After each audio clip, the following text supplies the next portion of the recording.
Halo semuanya, Assalamualaikum warahmatullahi wabarakatuh.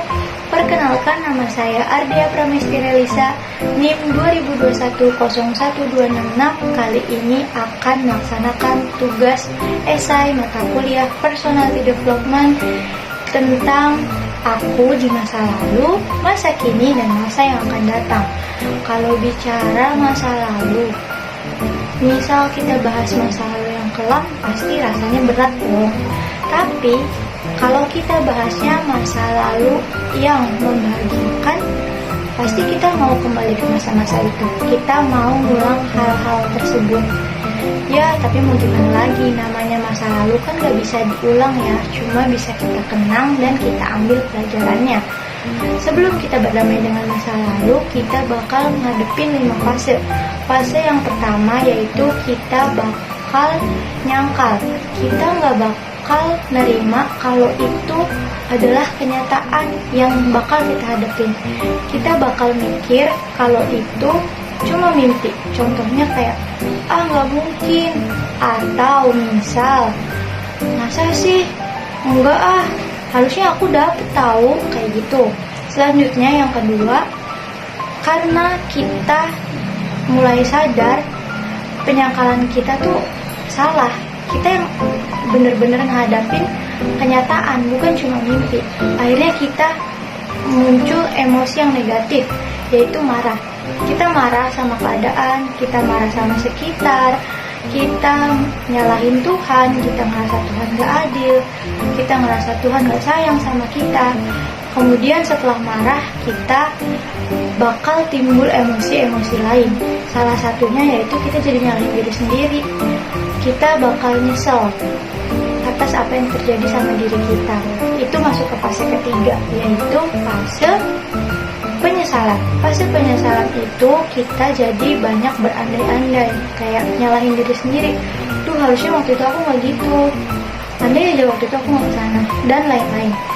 Nah, karena emosi yang tidak stabil, kemudian mental yang berubah menjadi tidak baik, muncullah kesedihan yang mendalam, atau disebut juga depresi. Fase ini nih biasanya yang paling parah sih selama kita menghadapi kenyataan. Karena biasanya di fase ini kita akan berubah menjadi pribadi yang bisa dibilang kurang baik, kemudian mental kita berubah, terus kita bisa jadi menyakiti diri sendiri atau sekitar kita. Pokoknya kita jadi merugikan sekitar dan diri sendiri. Oke, setelah kita masuk ke fase kesedihan dan jatah sedih kita sudah mulai berkurang, digantikan secerca harapan, kita mulai masuk ke fase menerima. Walaupun setiap fase itu waktunya tidak instan ya, tetapi ketika kita memiliki secerca harapan, kita pasti akan bangkit sedikit demi sedikit. Nah, di fase menerima ini tidak semuanya langsung menerima. Biasanya ada juga yang melalui paksaan. Jadi kita memaksakan diri untuk menerima hal tersebut, memakai banyak topeng, kemudian kita mencoba berbagai cara agar kita bisa menerima keadaan yang sudah seharusnya kita terima. Kalau ditanya saya punya masa lalu yang kelam enggak? Oh jelas punya, dan dampaknya itu masih besar sampai sekarang. Traumanya masih belum hilang, tapi waktu itu saya melaluinya. Fase menerima saya waktu itu adalah saya ngerasa saya ini anak sulung, saya masih punya tanggung jawab, kemudian saya masih punya orang-orang yang suportif, kemudian saya yakin Allah juga gak bakal ngasih saya ujian di luar batas kemampuan saya. Dari situ saya juga mulai belajar untuk nggak lari-lari buat ngejar kebahagiaan saya. Di situ saya coba buat jalan dan nikmatin apapun yang waktu itu sudah seharusnya saya nikmatin. Walaupun rasanya up and down banget, sakitnya, kemudian uh, traumanya, tapi di situ saya banyak belajar hingga saya bisa menjadi pribadi yang sekarang. Loh, emang pengalaman bisa mengubah kepribadian dan mental ya? Iya guys, jadi pengalaman yang kita dapetin itu bisa mengubah mental dan kepribadian kita. Jadi Allah tuh ngasih ujian buat kita bukan karena Allahnya sayang, tapi karena mau ningkatin keimanan kita, terus buat kita lebih dewasa, kemudian biar kita bisa belajar yang namanya sabar, ikhlas, dan mau berusaha.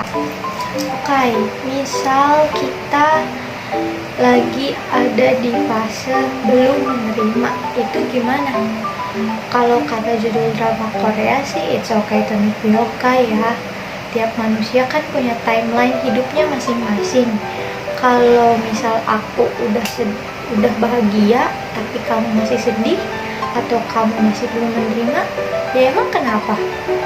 Selagi kamu masih yakin kalau semuanya bakal berlalu, kalau hidup nggak cuma tentang fairy tale tapi tentang nightmare juga, terus kamu serahin semuanya ke Tuhan, kamu terus berusaha buat berubah jadi lebih baik, kamu terus belajar buat punya kepribadian yang tangguh, semuanya ya bakal baik-baik lagi aja sih.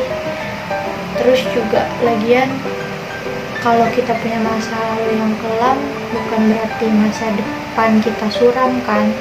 Selagi kita hari ini di masa kini kita mau berusaha semaksimal mungkin, yakin kalau kita bisa menggapai harapan kita, mimpi kita, cita-cita kita, pasti jalannya kita juga bakal lebih ringan karena mental kita kayak punya mental yang baik gitu. Oke, sekian dari saya, kurang lebihnya mohon